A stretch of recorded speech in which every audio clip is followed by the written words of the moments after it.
ലൂക്കോസ് എഴുതിയ സുവിശേഷം അധ്യായം 5. അവൻ ഗന്നസരത്ത് തടാകത്തിൻ്റെ കരയിൽ നിൽക്കുമ്പോൾ പുരുഷാരം ദൈവവചനം കേൾക്കേണ്ടതിന് അവനെ തിക്കിക്കൊണ്ടിരിക്കയിൽ 2 പടക് കരയ്ക്ക് അടുത്ത് നിൽക്കുന്നത് അവൻ കണ്ടു. അവയിൽ നിന്ന് മീൻപിടിക്കാർ ഇറങ്ങി വല കഴുകുകയായിരുന്നു. ആ പടകുകളിൽ ശിമോനുള്ളതായ ഒന്നിൽ അവൻ കയറി കരയിൽ നിന്ന് അല്പം നീക്കണം എന്ന് അവനോട് അപേക്ഷിച്ചു. അങ്ങനെ അവൻ പടകിൽ ഇരുന്നു പുരുഷാരത്തെ ഉപദേശിച്ചു. സംസാരിച്ചു തീർന്നപ്പോൾ അവൻ ശിമോനോട്, ആഴത്തിലേക്ക് നീക്കി മീൻപിടുത്തത്തിന് വലയിറക്കുവിൻ എന്ന് പറഞ്ഞു. അതിന് ശിമോൻ, നാഥാ, ഞങ്ങൾ രാത്രി മുഴുവനും അധ്വാനിച്ചിട്ടും ഒന്നും കിട്ടിയില്ല. എങ്കിലും നിന്റെ വാക്കിന് ഞാൻ വലയിറക്കാം എന്നുത്തരം പറഞ്ഞു. അവർ അങ്ങനെ ചെയ്തപ്പോൾ പെരുത്ത മീൻകൂട്ടം അകപ്പെട്ട് വല കീറാറായി. അവർ മറ്റേ പടകിലുള്ള കൂട്ടാളികൾ വന്ന് സഹായിപ്പാൻ അവരെ മാടി വിളിച്ചു. അവർ വന്നു പടക് 2 മുങ്ങുമാറാകുവോളം നിറച്ചു. ശിമോൻ പത്രോസ് അത് കണ്ടിട്ട് യേശുവിൻ്റെ കാൽക്കൽ വീണു. കർത്താവേ, ഞാൻ പാപിയായ മനുഷ്യനാകൊണ്ട് എന്നെ വിട്ട് പോകണമേ എന്ന് പറഞ്ഞു. അവർക്ക് അവിടെ ഉണ്ടായ മീൻപിടുത്തത്തിൽ അവനും അവനോട് കൂടെയുള്ള എല്ലാവർക്കും സംഭ്രമം പിടിച്ചിരുന്നു. ശിമോൻ്റെ കൂട്ടാളികളായ യാക്കോബ്, യോഹന്നാൻ എന്ന സബദി മക്കൾക്കും അവണ്ണം തന്നെ. യേശു ശിമോനോട്, ഭയപ്പെടേണ്ട, ഇന്നു മുതൽ നീ മനുഷ്യരെ പിടിക്കുന്നവനാകും എന്ന് പറഞ്ഞു. പിന്നെ അവർ പടകുകളെ കരയ്ക്ക് അടുപ്പിച്ചിട്ട് സകലവും വിട്ട് അവനെ അനുഗമിച്ചു. അവനൊരു പട്ടണത്തിലിരിക്കുമ്പോൾ കുഷ്ഠം നിറഞ്ഞ ഒരു മനുഷ്യൻ യേശുവിനെ കണ്ട് കവിണ്ണു വീണു. കർത്താവെ, നിനക്ക് മനസ്സുണ്ടെങ്കിൽ എന്നെ ശുദ്ധമാക്കുവാൻ കഴിയും എന്ന് അവനോട് അപേക്ഷിച്ചു. യേശു കൈ നീട്ടി അവനെ തൊട്ടു. എനിക്ക് മനസ്സുണ്ട്, ശുദ്ധമാക എന്ന് പറഞ്ഞു. ഉടനെ കുഷ്ഠം അവനെ വിട്ടുമാറി. അവൻ അവനോട്, ഇത് ആരോടും പറയരുത്, എന്നാൽ പോയി നിന്നെ തന്നെ പുരോഹിതന് കാണിച്ച് അവർക്ക് സാക്ഷ്യത്തിനായി മോശെ കൽപ്പിച്ചതുപോലെ നിന്റെ ശുദ്ധീകരണത്തിനുള്ള വഴിപാട് അർപ്പിക്ക എന്ന് അവനോട് കൽപ്പിച്ചു. എന്നാൽ അവനെക്കുറിച്ചുള്ള വർത്തമാനം അധികം പരന്നു. വളരെ പുരുഷാരം വചനം കേൾക്കേണ്ടതിനും തങ്ങളുടെ വ്യാധികൾക്ക് സൗഖ്യം കിട്ടേണ്ടതിനും കൂടി വന്നു. അവനോ നിർജ്ജനദേശത്ത് വാങ്ങിപ്പോയി പ്രാർത്ഥിച്ചുകൊണ്ടിരുന്നു. അവൻ ഒരു ദിവസം ഉപദേശിക്കുമ്പോൾ ഗലീലയിലും യഹൂദിയയിലുമുള്ള സകല ഗ്രാമത്തിൽ നിന്നും യെരുശലേമിൽ നിന്നും വന്ന പരീശന്മാരും ന്യായശാസ്ത്രിമാരും അവിടെ ഇരുന്നിരുന്നു. സൗഖ്യമാക്കുവാൻ കർത്താവിൻ്റെ ശക്തി അവനോടുകൂടെ ഉണ്ടായിരുന്നു. അപ്പോൾ ചില ആളുകൾ പക്ഷവാതം പിടിച്ച ഒരു മനുഷ്യനെ കിടക്കയിൽ എടുത്തുകൊണ്ട് വന്നു. അവനെ അകത്തു കൊണ്ടുചെന്ന് അവൻ്റെ മുമ്പിൽ വെപ്പാൻ ശ്രമിച്ചു. പുരുഷാരഹേതുവായി അവനെ അകത്തു കൊണ്ടു ചെല്ലുവാൻ വഴി കാണാഞ്ഞിട്ട് പുറമേൽ കയറി ഓടു നീക്കി അവനെ കിടക്കയുടെ നടുവിൽ യേശുവിൻ്റെ മുമ്പിൽ ഇറക്കി വെച്ചു. അവരുടെ വിശ്വാസം കണ്ടിട്ട് അവൻ, മനുഷ്യ, നിന്റെ പാപങ്ങൾ മോചിച്ചു തന്നിരിക്കുന്നു എന്ന് പറഞ്ഞു. ശാസ്ത്രിമാരും പരീശന്മാരും, ദൈവദൂഷണം പറയുന്ന ഇവനാർ? ദൈവം ഒരുവനല്ലാതെ പാപങ്ങളെ മോചിപ്പാൻ കഴിയുന്നവൻ ആർ എന്ന് ചിന്തിച്ചു തുടങ്ങി. യേശു അവരുടെ ചിന്തകളെ അറിഞ്ഞ് അവരോട്, നിങ്ങൾ ഹൃദയത്തിൽ ചിന്തിക്കുന്നത് എന്ത്? നിന്റെ പാപങ്ങൾ മോചിച്ചു തന്നിരിക്കുന്നു എന്ന് പറയുന്നതോ എഴുന്നേറ്റ് നടക്ക എന്ന് പറയുന്നതോ ഏതാകുന്നു എളുപ്പമെന്ന് ചോദിച്ചു. എങ്കിലും ഭൂമിയിൽ പാപങ്ങളെ മോചിപ്പാൻ മനുഷ്യപുത്രന് അധികാരമുണ്ട് എന്ന് നിങ്ങൾ അറിയേണ്ടതിന് അവൻ പക്ഷവാതക്കാരനോട്, എഴുന്നേറ്റ് കിടക്കയെടുത്ത് വീട്ടിലേക്ക് പോക എന്ന് ഞാൻ നിന്നോട് പറയുന്നു എന്ന് പറഞ്ഞു. ഉടനെ അവർ കാണെ അവൻ എഴുന്നേറ്റ് താൻ കിടന്ന കിടക്കയെടുത്ത് ദൈവത്തെ മഹത്വീകരിച്ചും കൊണ്ട് വീട്ടിലേക്ക് പോയി. എല്ലാവരും വിസ്മയം പൂണ്ട് ദൈവത്തെ മഹത്വപ്പെടുത്തി ഭയം നിറഞ്ഞവരായി, ഇന്ന് നാം അപൂർവ കാര്യങ്ങളെ കണ്ടു എന്ന് പറഞ്ഞു. അതിൻ്റെ ശേഷം അവൻ പുറപ്പെട്ട് ലേവി എന്നു പേരുള്ള ഒരു ചുങ്കക്കാരൻ ചുങ്കസ്ഥലത്തിരിക്കുന്നത് കണ്ടു. എന്നെ അനുഗമിക്ക എന്ന് അവനോട് പറഞ്ഞു. അവൻ സകലവും വിട്ട് എഴുന്നേറ്റ് അവനെ അനുഗമിച്ചു. ലേവി തൻ്റെ വീട്ടിൽ അവന് ഒരു വലിയ വിരുന്ന് ഒരുക്കി. ചുങ്കക്കാരും മറ്റും വലിയൊരു പുരുഷാരം അവരോട് കൂടെ പന്തിയിലിരുന്നു. പരീശന്മാരും അവരുടെ ശാസ്ത്രിമാരും അവൻ്റെ ശിഷ്യന്മാരോട്, നിങ്ങൾ ചുങ്കക്കാരോടും പാപികളോടും കൂടെ തിന്നു കുടിക്കുന്നത് എന്ത് എന്ന് പറഞ്ഞു പിറുപിറുത്തു. യേശു അവരോട്, ദീനക്കാർക്കല്ലാതെ സൗഖ്യമുള്ളവർക്ക് വൈദ്യനെ കൊണ്ട് ആവശ്യമില്ല. ഞാൻ നീതിമാന്മാരെ അല്ല പാപികളെ അത്രേ മാനസാന്തരത്തിന് വിളിപ്പാൻ വന്നിരിക്കുന്നത് എന്ന് ഉത്തരം പറഞ്ഞു. അവർ അവനോട്, യോഹന്നാൻ്റെ ശിഷ്യന്മാർ കൂടെ കൂടെ ഉപവസിച്ച് പ്രാർത്ഥന കഴിച്ചു വരുന്നു. പരീശന്മാരുടെ ശിഷ്യന്മാരും അങ്ങനെ തന്നെ ചെയ്യുന്നു. നിന്റെ ശിഷ്യന്മാരോ തിന്നുകയും കുടിക്കുകയും ചെയ്യുന്നു എന്ന് പറഞ്ഞു. യേശു അവരോട്, മണവാളൻ തോഴ്മക്കാരോട് കൂടെ ഉള്ളപ്പോൾ അവരെ ഉപവാസം ചെയ്യിപ്പാൻ കഴിയുമോ? മണവാളൻ അവരെ വിട്ടു പിരിയേണ്ടുന്ന കാലം വരും. അന്ന് ആ കാലത്ത് അവർ ഉപവസിക്കും എന്ന് പറഞ്ഞു. ഒരു ഉപമയും അവരോട് പറഞ്ഞു. ആരും കോടിത്തുണിക്കണ്ടം കീറിയെടുത്ത് പഴയ വസ്ത്രത്തോട് ചേർത്ത് തുന്നുമാറില്ല. തുന്നിയാലോ പുതിയത് കീറുകയും പുതിയ കണ്ടം പഴയതിനോട് ചേരാതിരിക്കുകയും ചെയ്യും. ആരും പുതുവീഞ്ഞ് പഴയ തുരുത്തിയിൽ പകരുമാറില്ല. പകർന്നാൽ പുതുവീഞ്ഞ് തുരുത്തിയെ പൊളിച്ച് ഒഴുകിപ്പോകും, തുരുത്തിയും നശിച്ചു പോകും. പുതുവീഞ്ഞ് പുതിയ തുരുത്തിയിൽ അത്രേ പകർന്നു വെക്കേണ്ടത്. പിന്നെ പഴയത് കുടിച്ചിട്ട് ആരും പുതിയത് ഉടനെ ആഗ്രഹിക്കുന്നില്ല. പഴയത് ഏറെ നല്ലത് എന്ന് പറയും. അധ്യായം 6. ഒരു ശബ്ബത്തിൽ അവൻ വിളഭൂമിയിൽ കൂടി കടന്നു പോകുമ്പോൾ അവൻ്റെ ശിഷ്യന്മാർ കതിർ പറിച്ച് കൈകൊണ്ട് തിരുമ്മി തിന്നു. പരീശന്മാരിൽ ചിലർ ശബ്ബത്തിൽ വിഹിതമല്ലാത്തത് നിങ്ങൾ ചെയ്യുന്നത് എന്ത് എന്ന് പറഞ്ഞു. യേശു അവരോട്, ദാവീദ് തനിക്കും കൂടെയുള്ളവർക്കും വിശന്നപ്പോൾ ചെയ്തതെന്ത്? അവൻ ദൈവാലയത്തിൽ ചെന്ന് പുരോഹിതന്മാർ മാത്രമല്ലാതെ ആരും തിന്നരുതാത്ത കാഴ്ചയപ്പം വാങ്ങി തിന്നുകയും കൂടെയുള്ളവർക്ക് കൊടുക്കുകയും ചെയ്തു എന്നുള്ളത് നിങ്ങൾ വായിച്ചിട്ടില്ലയോ എന്ന് ഉത്തരം പറഞ്ഞു.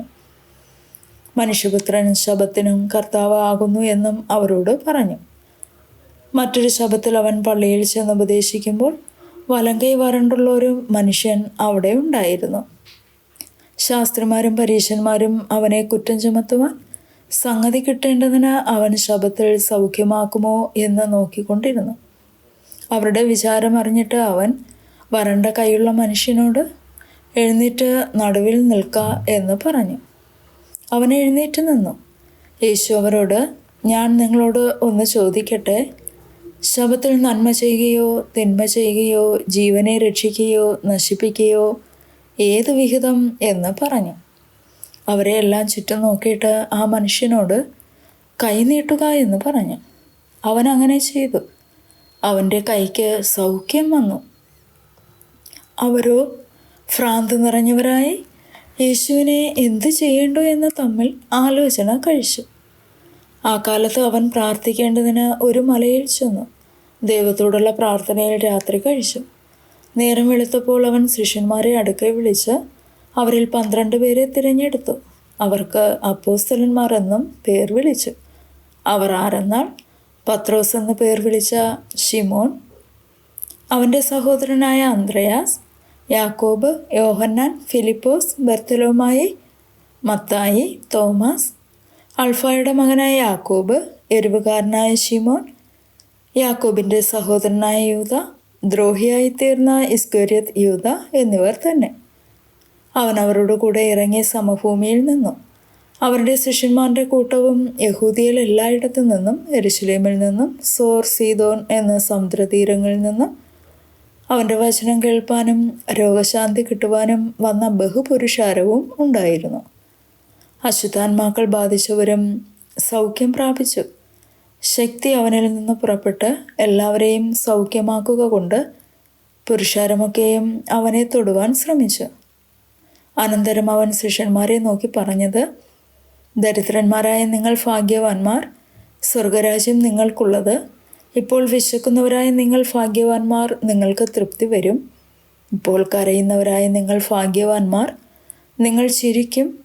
മനുഷ്യപുത്രൻ നിമിത്തം മനുഷ്യർ നിങ്ങളെ ദ്വേഷിച്ച് ഭ്രഷ്ടരാക്കി നിന്ദിച്ച് നിങ്ങളുടെ പേർ വിടക്ക് എന്ന് തള്ളുമ്പോൾ നിങ്ങൾ ഭാഗ്യവാന്മാർ. ആ നാളിൽ സന്തോഷിച്ച് തുള്ളുവിൻ. നിങ്ങളുടെ പ്രതിഫലം സ്വർഗത്തിൽ വലിയത്. അവരുടെ പിതാക്കന്മാർ പ്രവാചകന്മാരോട് അങ്ങനെ തന്നെ ചെയ്തുവല്ലോ. എന്നാൽ സമ്പന്നന്മാരായ നിങ്ങൾക്ക് അയ്യോ കഷ്ടം, നിങ്ങളുടെ ആശ്വാസം നിങ്ങൾക്ക് ലഭിച്ചു പോയല്ലോ. ഇപ്പോൾ തൃപ്തന്മാരായ നിങ്ങൾക്ക് അയ്യോ കഷ്ടം, നിങ്ങൾക്ക് വിശക്കും. ഇപ്പോൾ ചിരിക്കുന്നവരായ നിങ്ങൾക്ക് അയ്യോ കഷ്ടം, നിങ്ങൾ ദുഃഖിച്ച് കരയും. സകല മനുഷ്യരും നിങ്ങളെ പുകഴ്ത്തി പറയുമ്പോൾ നിങ്ങൾക്ക് അയ്യോ കഷ്ടം. അവരുടെ പിതാക്കന്മാർ കള്ളപ്രവാചകന്മാരെ അങ്ങനെ ചെയ്തുവല്ലോ. എന്നാൽ കേൾക്കുന്നവരായി നിങ്ങളോട് ഞാൻ പറയുന്നത്, നിങ്ങളുടെ ശത്രുക്കളെ സ്നേഹിപ്പിൻ, നിങ്ങളെ പകയ്ക്കുന്നവർക്ക് ഗുണം ചെയ്യുവിൻ, നിങ്ങളെ ശപിക്കുന്നവരെ അനുഗ്രഹിപ്പിൻ, നിങ്ങളെ ദുഷിക്കുന്നവർക്ക് വേണ്ടി പ്രാർത്ഥിപ്പിൻ. നിന്നെ ഒരു ചെകിടത്ത് അടിക്കുന്നവന് മറ്റേതും കാണിച്ചു കൊടുക്കുക. നിന്റെ പുതപ്പെടുത്ത് കളയുന്നവന് വസ്ത്രവും തടുക്കരുത്. നിന്നോട് ചോദിക്കുന്ന ഏവനും കൊടുക്കുക. നിനക്കുള്ളത് എടുത്ത് കളയുന്നവനോട് മടക്കി ചോദിക്കരുത്. മനുഷ്യർ നിങ്ങൾക്ക് ചെയ്യണം എന്ന് നിങ്ങൾ ഇച്ഛിക്കുന്നത് പോലെ തന്നെ അവർക്കും ചെയ്യുവിൻ. നിങ്ങളെ സ്നേഹിക്കുന്നവരെ സ്നേഹിച്ചാൽ നിങ്ങൾക്ക് എന്തുപകാരം കിട്ടും? പാപികളും നിങ്ങളെ സ്നേഹിക്കുന്നവരെ സ്നേഹിക്കുന്നുവല്ലോ. നിങ്ങൾക്ക് നന്മ ചെയ്യുന്നവർക്ക് നന്മ ചെയ്താൽ നിങ്ങൾക്ക് എന്തുപചാരം കിട്ടും? പാപികളും അങ്ങനെ തന്നെ ചെയ്യുന്നുവല്ലോ. മടക്കി വാങ്ങിക്കൊള്ളാം എന്ന് നിങ്ങൾ ആശിക്കുന്നവർക്ക് കടം കൊടുത്താൽ നിങ്ങൾക്കെന്ത് കിട്ടും? പാപികളും കുറയാതെ മടക്കി വാങ്ങേണ്ടതിന് പാപികൾക്ക് കടം കൊടുക്കുന്നുവല്ലോ. നിങ്ങളോ ശത്രുക്കളെ സ്നേഹിപ്പിൻ, അവർക്ക് നന്മ ചെയ്യുവിൻ, ഒന്നും പകരം ഇച്ഛിക്കാതെ കടം കൊടുപ്പിൻ. എന്നാൽ നിങ്ങളുടെ പ്രതിഫലം വളരെയാകും. നിങ്ങൾ അത്യുന്നതൻ്റെ മക്കളാകും.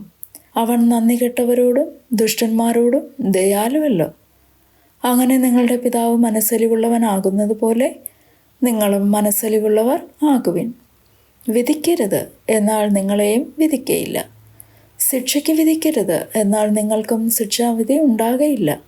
വിടുവിൻ, എന്നാൽ നിങ്ങളെയും വിടുവിക്കും. കൊടുപ്പിൻ, എന്നാൽ നിങ്ങൾക്ക് കിട്ടും. അമർത്തിക്കുലുക്കി കവിയുന്ന ഒരു നല്ല അളവ് നിങ്ങളുടെ മടിയിൽ തരും. നിങ്ങൾ അളക്കുന്ന അളവിനാൽ നിങ്ങൾക്കും അളന്നു കിട്ടും. അവനൊരു ഉപമയും അവരോട് പറഞ്ഞു. കുരുടന് കുരുടനെ വഴികാട്ടുവാൻ കഴിയുമോ? ഇരുവരും കുഴിയിൽ വീഴുകയില്ലയോ?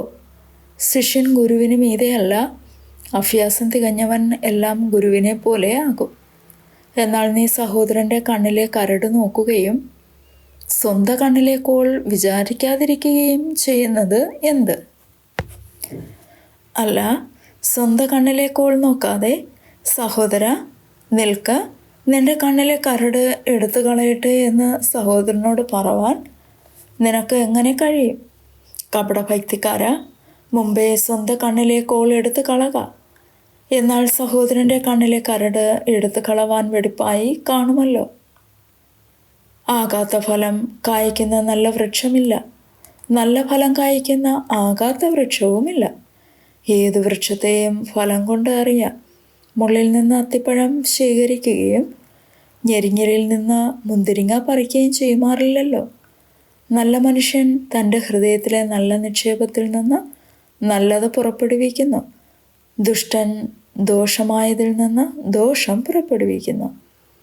ഹൃദയത്തിൽ നിറഞ്ഞ് കവിയുന്നതല്ലോ വായി പ്രസ്താവിക്കുന്നത്. നിങ്ങൾ എന്നെ കർത്താവേ കർത്താവേ എന്ന് വിളിക്കുകയും ഞാൻ പറയുന്നത് ചെയ്യാതിരിക്കുകയും ചെയ്യുന്നത് എന്ത്?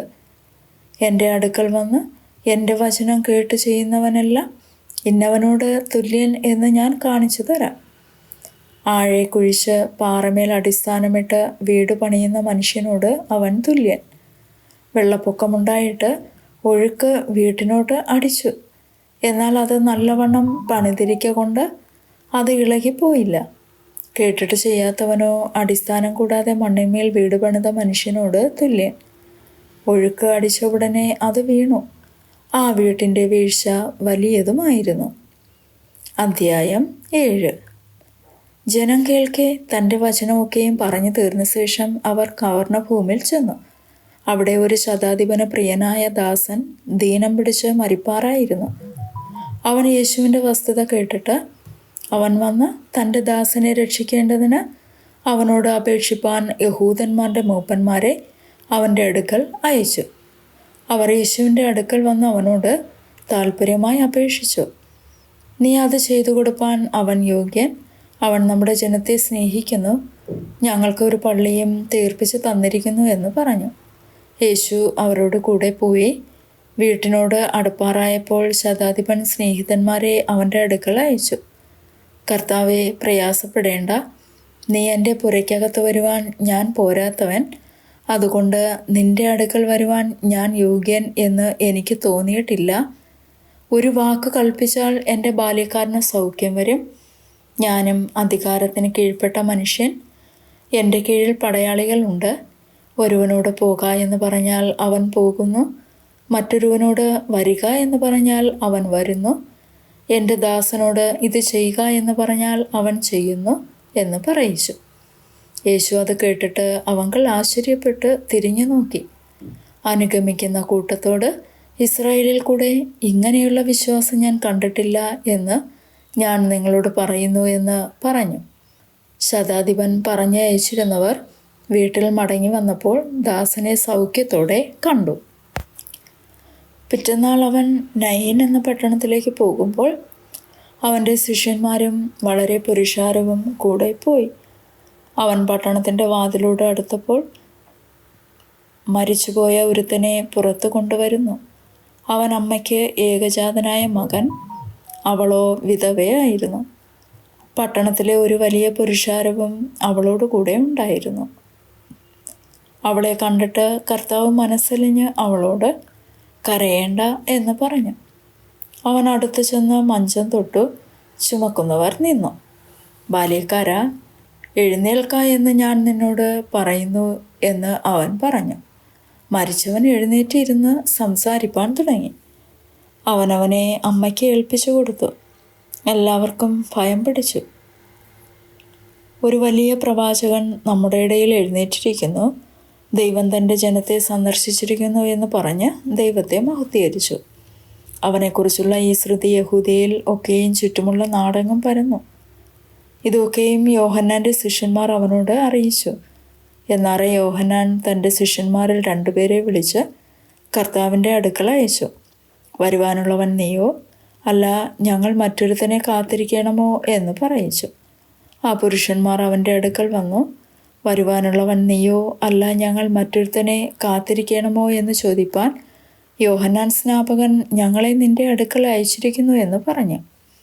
ആ നാഴികയിൽ അവൻ വ്യാധികളും ദണ്ഡങ്ങളും ദുരാത്മാക്കളും പിടിച്ച പലരെയും സൗഖ്യമാക്കുകയും പല കുരുടന്മാർക്കും കാഴ്ച നൽകുകയും ചെയ്തിട്ട് അവരോട്, കുരുടർ കാണുന്നു, മുടന്തർ നടക്കുന്നു, കുഷ്ഠരോഗികൾ ശുദ്ധരായിത്തീരുന്നു, ചെകിടർ കേൾക്കുന്നു, മരിച്ചവർ ഉയർത്തെഴുന്നേൽക്കുന്നു, ദരിദ്രന്മാരോട് സുവിശേഷം അറിയിക്കുന്നു എന്നിങ്ങനെ നിങ്ങൾ കാണുകയും കേൾക്കുകയും ചെയ്യുന്നത് യോഹന്നാനെ ചെന്ന് അറിയിപ്പിൻ. എന്നാൽ എങ്കൽ ഇടറിപ്പോകാത്തവൻ ഭാഗ്യവാൻ എന്ന് ഉത്തരം പറഞ്ഞു. യോഹന്നാൻ്റെ ദൂതന്മാർ പോയ ശേഷം അവൻ പുരുഷാരത്തോട് യോഹന്നാനെക്കുറിച്ച് പറഞ്ഞു തുടങ്ങിയത്, നിങ്ങൾ എന്തു കാൺമാൻ മരുഭൂമിയിലേക്ക് പോയി? കാറ്റിനാൽ ഉലയുന്ന ഓടയോ? അല്ല, എന്തു കാൺമാൻ പോയി? മാർദ്ദവ വസ്ത്രം ധരിച്ച മനുഷ്യനെയോ? മോടിയുള്ള വസ്ത്രം ധരിച്ച് സുഖഭോഗികളായി നടക്കുന്നവർ രാജധാനിയിൽ അത്രേ? അല്ല, എന്തു കാൺമാൻ പോയി? ഒരു പ്രവാചകനെയോ? അതേ, പ്രവാചകനിലും മികച്ചവനെ തന്നെ എന്ന് ഞാൻ നിങ്ങളോട് പറയുന്നു. ഞാൻ എൻ്റെ ദൂതനെ നിനക്ക് മുമ്പായി അയക്കുന്നു. അവൻ നിൻ്റെ മുമ്പിൽ നിനക്ക് വഴിയൊരുക്കും എന്നെഴുതിയിരിക്കുന്നത് അവനെക്കുറിച്ചാകുന്നു. സ്ത്രീകളിൽ നിന്ന് ജനിച്ചവരിൽ യോഹന്നാനേക്കാൾ വലിയവൻ ആരുമില്ല. ദൈവരാജ്യത്തിൽ ഏറ്റവും ചെറിയവനോ അവനിലും വലിയവൻ എന്ന് ഞാൻ നിങ്ങളോട് പറയുന്നു. എന്നാൽ ജനം ഒക്കെയും ചുങ്കക്കാരും കേട്ടിട്ട് യോഹന്നാൻ്റെ സ്നാനം ഏറ്റതിനാൽ ദൈവത്തെ നീതീകരിച്ചു. എങ്കിലും പരീശന്മാരും ന്യായശാസ്ത്രിമാരും അവനാൽ സ്നാനം ഏൽക്കാതെ ദൈവത്തിൻ്റെ ആലോചന തങ്ങൾക്ക് വൃഥാവാക്കിക്കളഞ്ഞു. ഈ തലമുറയിലെ മനുഷ്യരെ ഏതിനോട് ഉപമിക്കേണ്ടു? അവർ ഏതിനോട് തുല്യം? ഞങ്ങൾ നിങ്ങൾക്കായി കുഴലൂതി, നിങ്ങൾ നൃത്തം ചെയ്തില്ല. ഞങ്ങൾ നിങ്ങൾക്കായി വിലാപം പാടി, നിങ്ങൾ കരഞ്ഞില്ല എന്ന ചന്തസ്ഥലത്ത് ഇരുന്ന് അന്യോന്യം വിളിച്ചു പറയുന്ന കുട്ടികളോട് അവർ തുല്യർ. യോഹന്നാൻ സ്നാപകൻ അപ്പം തിന്നാതെയും വീഞ്ഞു കുടിക്കാതെയും വന്നിരിക്കുന്നു. അവന് ഭൂതം ഉണ്ട് എന്ന് നിങ്ങൾ പറയുന്നു. മനുഷ്യപുത്രൻ തിന്നും കുടിച്ചും കൊണ്ട് വന്നിരിക്കുന്നു. തിന്നിയും കുടിയനുമായ മനുഷ്യൻ ചുങ്കക്കാരുടെയും പാപികളുടെയും സ്നേഹിതനെന്ന് നിങ്ങൾ പറയുന്നു. ജ്ഞാനമോ തൻ്റെ എല്ലാ മക്കളാലും നീതീകരിക്കപ്പെട്ടിരിക്കുന്നു. പരീശന്മാരിൽ ഒരുത്തൻ തന്നോടുകൂടെ ഭക്ഷണം കഴിപ്പാൻ അവനെ ക്ഷണിച്ചു. അവൻ പരീശൻ്റെ വീട്ടിൽ ചെന്ന് ഭക്ഷണത്തിനിരുന്നു. ആ പട്ടണത്തിൽ പാപിയായ ഒരു സ്ത്രീ അവൻ പരീശൻ്റെ വീട്ടിൽ ഭക്ഷണത്തിനിരിക്കുന്നത് അറിഞ്ഞ് ഒരു വെങ്കൽ ഭരണി പരിമള തൈലം കൊണ്ടുവന്നു. പുറകിൽ അവൻ്റെ കാൽക്കൽ കരഞ്ഞുകൊണ്ട് നിന്ന് കണ്ണുനീർ കൊണ്ട് അവൻ്റെ കാൽ നനച്ചു തുടങ്ങി. തലമുടി കൊണ്ട് തുടച്ചു, കാൽ ചുംബിച്ച് തൈലം പൂശി. അവനെ ക്ഷണിച്ച പരീശൻ അത് കണ്ടിട്ട് ഇവൻ പ്രവാചകനായിരുന്നു എങ്കിൽ തന്നെ തൊടുന്ന സ്ത്രീ ആരെന്നും എങ്ങനെയുള്ളവളെന്നും അറിയുമായിരുന്നു. അവൾ പാപിയല്ലോ എന്നുള്ളിൽ പറഞ്ഞു. ശിമോനെ, നിന്നോട് ഒന്ന് പറവാനുണ്ട് എന്ന് യേശു പറഞ്ഞതിന്, ഗുരു, പറഞ്ഞാലും എന്ന് അവൻ പറഞ്ഞു. കടം കൊടുക്കുന്ന ഒരുത്തന് 2 കടക്കാർ ഉണ്ടായിരുന്നു. ഒരുത്തൻ 500 വെള്ളിക്കാശും മറ്റവൻ 50 വെള്ളിക്കാശും കൊടുപ്പാനുണ്ടായിരുന്നു. വീട്ടുവാൻ അവർക്ക് വകയില്ലായ്കയാൽ അവൻ ഇരുവർക്കും ഇളച്ചു കൊടുത്തു. എന്നാൽ അവരിൽ ആർ അവനെ അധികം സ്നേഹിക്കും? അധികം ഇളച്ചു കിട്ടിയവൻ എന്ന് ഞാൻ ഊഹിക്കുന്നു എന്ന് ശിമോൻ പറഞ്ഞു. അവൻ അവനോട്, നീ വിധിച്ചത് ശരിയെന്ന് പറഞ്ഞു. സ്ത്രീയുടെ നേരെ തിരിഞ്ഞ് ശിമോനോട് പറഞ്ഞത്, ഈ സ്ത്രീയെ കാണുന്നുവോ? ഞാൻ നിന്റെ വീട്ടിൽ വന്നു, നീ എൻ്റെ കാലിന് വെള്ളം തന്നില്ല. ഇവളോ കണ്ണുനീർ കൊണ്ട് എൻ്റെ കാൽ നനച്ചു, തലമുടി കൊണ്ട് തുടച്ചു. നീ എനിക്ക് ചുംബനം തന്നില്ല. ഇവളോ ഞാൻ അകത്തു വന്നത് മുതൽ ഇടവിടാതെ എൻ്റെ കാൽ ചുംബിച്ചു. നീ എൻ്റെ തലയിൽ തൈലം പൂശിയില്ല. ഇവളോ പരിമള തൈലം കൊണ്ട് എൻ്റെ കാൽ പൂശി. ആകയാൽ ഇവളുടെ അനേകമായ പാപങ്ങൾ മോചിച്ചിരിക്കുന്നു എന്ന് ഞാൻ നിന്നോട് പറയുന്നു. അവൾ വളരെ സ്നേഹിച്ചുവല്ലോ. അല്പം മോചിച്ചു കിട്ടിയവൻ അല്പം സ്നേഹിക്കുന്നു. പിന്നെ അവൻ അവളോട്, നിന്റെ പാപങ്ങൾ മോചിച്ചു തന്നിരിക്കുന്നു എന്ന് പറഞ്ഞു. അവനോട് കൂടെ പന്തിയിലിരുന്നവർ, പാപമോചനവും കൊടുക്കുന്ന ഇവൻ ആർ എന്ന് തമ്മിൽ പറഞ്ഞു തുടങ്ങി. അവനോ സ്ത്രീയോട്, നിന്റെ വിശ്വാസം നിന്നെ രക്ഷിച്ചിരിക്കുന്നു, സമാധാനത്തോടെ പോക എന്ന് പറഞ്ഞു. അധ്യായം 8. അനന്തരം അവൻ ദൈവരാജ്യം പ്രസംഗിച്ചും സുവിശേഷിച്ചും കൊണ്ട് പട്ടണം തോറും സഞ്ചരിച്ചു.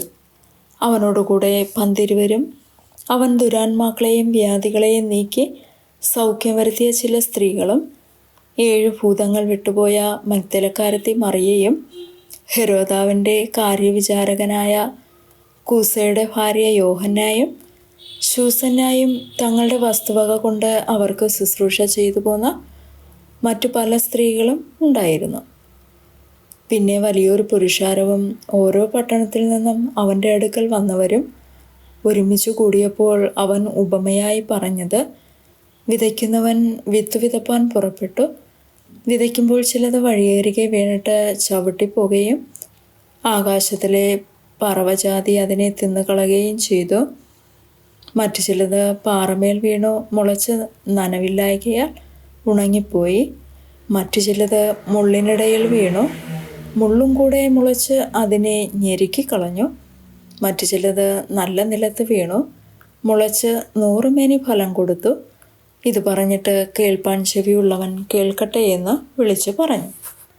അവൻ്റെ ശിഷ്യന്മാർ അവനോട്, ഈ ഉപമ എന്ത് എന്ന് ചോദിച്ചതിന് അവൻ പറഞ്ഞത്, ദൈവരാജ്യത്തിൻ്റെ മർമ്മങ്ങളെ അറിവാൻ നിങ്ങൾക്ക് വരം ലഭിച്ചിരിക്കുന്നു. ശേഷമുള്ളവർക്കോ കണ്ടിട്ടും കാണാതിരിപ്പാനും കേട്ടിട്ടും ഗ്രഹിക്കാതിരിപ്പാനും. ഉപമകളിലത്രേ. ഉപമയുടെ പൊരുളോ വിത്ത് ദൈവവചനം. വഴിയരികെയുള്ളവർ കേൾക്കുന്നവരെങ്കിലും അവർ വിശ്വസിച്ച് രക്ഷിക്കപ്പെടാതിരിപ്പാൻ പിശാച് വന്ന് അവരുടെ ഹൃദയത്തിൽ നിന്ന് വചനം എടുത്തു കളയുന്നു. പാറമേലുള്ളവരോ കേൾക്കുമ്പോൾ വചനം സന്തോഷത്തോടെ കൈക്കൊള്ളുന്നവരെങ്കിലും അവർക്ക് വേരില്ല. അവർ തൽക്കാലം വിശ്വസിക്കുകയും പരീക്ഷാ സമയത്ത് പിൻവാങ്ങിപ്പോവുകയും ചെയ്യുന്നു. മുള്ളിനിടയിൽ വീണതോ കേൾക്കുന്നവരെങ്കിലും പോയി ചിന്തകളാലും ധനത്താലും സംസാരഭോഗങ്ങളാലും ഞെരുങ്ങി പൂർണ്ണമായി ഫലം കൊടുക്കാത്തവരത്രേ. നല്ല മണ്ണിലുള്ളതോ വചനം കേട്ട് ഗുണമുള്ള നല്ല ഹൃദയത്തിൽ സംഗ്രഹിച്ച് ക്ഷമയോടെ ഫലം കൊടുക്കുന്നവർ തന്നെ. വിളക്ക് കൊളുത്തിയിട്ട് ആരും അതിനെ പാത്രം കൊണ്ട് മൂടുകയോ കട്ടിൽ കീഴെ വെക്കുകയോ ചെയ്യാതെ അകത്തു വരുന്നവർ വെളിച്ചം കാണേണ്ടതിന് തണ്ടിന്മേൽ അത്രേ വെക്കുന്നത്. വെളിപ്പെടാതെ ഗൂഢമായതൊന്നുമില്ല, പ്രസിദ്ധമായി വെളിച്ചത്ത് വരാതെ മറവായിരിക്കുന്നതും ഒന്നുമില്ല. ആകയാൽ നിങ്ങൾ എങ്ങനെ കേൾക്കുന്നു എന്ന് സൂക്ഷിച്ചു കൊള്ളുവിൻ.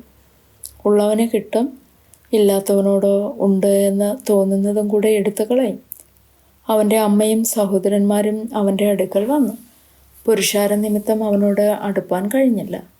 നിന്റെ അമ്മയും സഹോദരന്മാരും നിന്നെ കാണുവാൻ ഇച്ഛിച്ചും കൊണ്ട് പുറത്തു നിൽക്കുന്നു എന്ന് ചിലർ അവനോട് അറിയിച്ചു. അവരോട് അവൻ, എൻ്റെ അമ്മയും സഹോദരന്മാരും ദൈവവചനം കേട്ട് ചെയ്യുന്നവരെത്രേ എന്ന് ഉത്തരം പറഞ്ഞു. ഒരു ദിവസം അവൻ ശിഷ്യന്മാരുമായി പടകിൽ കയറി നാം തടാകത്തിൻ്റെ അക്കരെ പോക എന്ന് അവരോട് പറഞ്ഞു. അവർ നീക്കി ഓടുമ്പോൾ അവൻ ഉറങ്ങിപ്പോയി. തടാകത്തിൽ ഒരു ചുഴലിക്കാറ്റുണ്ടായി. പടകിൽ വെള്ളം നിറഞ്ഞിട്ട് അവർ പ്രാണഭയത്തിലായി അടുക്കെ ചെന്നു. നാഥ, നാഥ, ഞങ്ങൾ നശിച്ചു പോകുന്നു എന്ന് പറഞ്ഞ് അവനെ ഉണർത്തി. അവൻ എഴുന്നേറ്റ് കാറ്റിനെയും വെള്ളത്തിൻ്റെ കോപത്തെയും ശാസിച്ചു. അവ അമർന്നു, ശാന്തതയുണ്ടായി. പിന്നെ അവരോട്, നിങ്ങളുടെ വിശ്വാസം എവിടെയെന്ന് പറഞ്ഞു. അവരോ ഭയപ്പെട്ടു. ഇവനാർ? അവൻ കാറ്റിനോടും വെള്ളത്തോടും കൽപ്പിക്കുകയും അവ അനുസരിക്കുകയും ചെയ്യുന്നു എന്ന് തമ്മിൽ പറഞ്ഞ് ആശ്ചര്യപ്പെട്ടു. അവർ ഗലീലയ്ക്ക് നേരെയുള്ള ഗെരസേന്യ ദേശത്ത് അണഞ്ഞു. അവൻ കരയ്ക്ക് ഇറങ്ങിയപ്പോൾ ബഹുകാലമായി ഭൂതങ്ങൾ ബാധിച്ച ഒരു മനുഷ്യൻ പട്ടണത്തിൽ നിന്ന് വന്ന് എതിർപ്പെട്ടു. അവൻ ബഹുകാലമായി വസ്ത്രം ധരിക്കാതെയും വീട്ടിൽ പാർക്കാതെയും ശവക്കല്ലറകളിൽ അത്രേ ആയിരുന്നു. അവൻ യേശുവിനെ കണ്ടിട്ട് നിലവിളിച്ചു അവനെ നമസ്കരിച്ചു. യേശുവേ, മഹോന്നതനായ ദൈവത്തിൻ്റെ പുത്ര, എനിക്കും നിനക്കും തമ്മിലെന്ത്? എന്നെ ഉപദ്രവിക്കരുതേ എന്ന് ഞാൻ അപേക്ഷിക്കുന്നു എന്നുറക്കെ പറഞ്ഞു. അവൻ അശുദ്ധാത്മാവിനോട് ആ മനുഷ്യനെ വിട്ടു പോകുവാൻ കൽപ്പിച്ചിരുന്നു. അത് വളരെ കാലമായി അവനെ ബാധിച്ചിരുന്നു. അവനെ ചങ്ങലയും വിലങ്ങും ഇട്ട് ബന്ധിച്ച് സൂക്ഷിച്ചിരുന്നിട്ടും അവൻ ബന്ധനങ്ങളെ തകർക്കുകയും ഭൂതം അവനെ വിട്ട് കാടുകളിലേക്ക് ഓടിപ്പോകുകയും ചെയ്യും. യേശു അവനോട്, നിന്റെ പേരെന്ത് എന്ന് ചോദിച്ചു. അനേകം ഭൂതങ്ങൾ അവനെ ബാധിച്ചിരുന്നത് കൊണ്ട് ലെഗ്യോൻ എന്ന് അവൻ പറഞ്ഞു. പാതാളത്തിലേക്ക് പോകുവാൻ കൽപ്പിക്കരുത് എന്ന് അവ അവനോട് അപേക്ഷിച്ചു. അവിടെ മലയിൽ വലിയൊരു പന്നിക്കൂട്ടം മേഞ്ഞുകൊണ്ടിരുന്നു. അവയിൽ കടപ്പാൻ അനുവാദം തരയണം എന്നവനോട് അപേക്ഷിച്ചു. അവൻ അനുവാദം കൊടുത്തു. ഭൂതങ്ങൾ ആ മനുഷ്യനെ വിട്ട് പന്നികളിൽ കടന്നപ്പോൾ കൂട്ടം കടുംതൂക്കത്തോടെ തടാകത്തിലേക്ക് പാഞ്ഞ് വീർപ്പുമുട്ടി ചത്തു. ഈ സംഭവിച്ചത് മേയ്ക്കുന്നവർ കണ്ടിട്ട് ഓടിപ്പോയി പട്ടണത്തിലും നാട്ടിലും അറിയിച്ചു. സംഭവിച്ചത് കാണുവാൻ അവർ പുറപ്പെട്ട് യേശുവിൻ്റെ അടുക്കൽ വന്നു. ഭൂതങ്ങൾ വിട്ടുപോയ മനുഷ്യൻ വസ്ത്രം ധരിച്ചും സുബോധം പൂണ്ടും യേശുവിൻ്റെ കാൽക്കൽ ഇരിക്കുന്നത് കണ്ട് ഭയപ്പെട്ടു. ഭൂതഗ്രസ്തന് സൗഖ്യം വന്നത് എങ്ങനെയെന്ന് കണ്ടവർ അവരോട് അറിയിച്ചു. ഗെരസേന്യ ദേശത്തിലെ ജനസമൂഹം എല്ലാം ഭയപരവശരായി തങ്ങളെ വിട്ടു പോകണം എന്ന് അവനോട് അപേക്ഷിച്ചു. അങ്ങനെ അവൻ പടക് കയറി മടങ്ങിപ്പോന്നു. ഭൂതങ്ങൾ വിട്ടുപോയ ആൾ അവനോട് കൂടെ ഇരിപ്പാൻ അനുവാദം ചോദിച്ചു. അതിന് അവൻ, നീ വീട്ടിൽ മടങ്ങിച്ചെന്ന് ദൈവം നിനക്ക് ചെയ്തതൊക്കെയും അറിയിക്ക എന്ന് പറഞ്ഞു അവനെ അയച്ചു. അവൻ പോയി യേശു തനിക്ക് ചെയ്തതൊക്കെയും പട്ടണത്തിൽ എല്ലായിടവും അറിയിച്ചു. യേശു മടങ്ങി വന്നപ്പോൾ പുരുഷാരം അവനെ സന്തോഷത്തോടെ കൈക്കൊണ്ടു. അവർ എല്ലാവരും അവനായിട്ട് കാത്തിരിക്കുകയായിരുന്നു. അപ്പോൾ പള്ളിപ്രമാണിയായ യായിറോസ് എന്ന പേരുള്ളൊരു മനുഷ്യൻ വന്ന് യേശുവിൻ്റെ കാൽക്കൽ വീണു. അവന് ഏകദേശം 12 വയസ്സുള്ള ഏകജാതിയായ ഒരു മകൾ ഉണ്ടായിരുന്നു. അവൾ മരിപ്പാറായതുകൊണ്ട് തൻ്റെ വീട്ടിൽ വരണമെന്ന് അവനോട് അപേക്ഷിച്ചു. അവൻ പോകുമ്പോൾ പുരുഷാരം അവനെ തിക്കിക്കൊണ്ടിരുന്നു.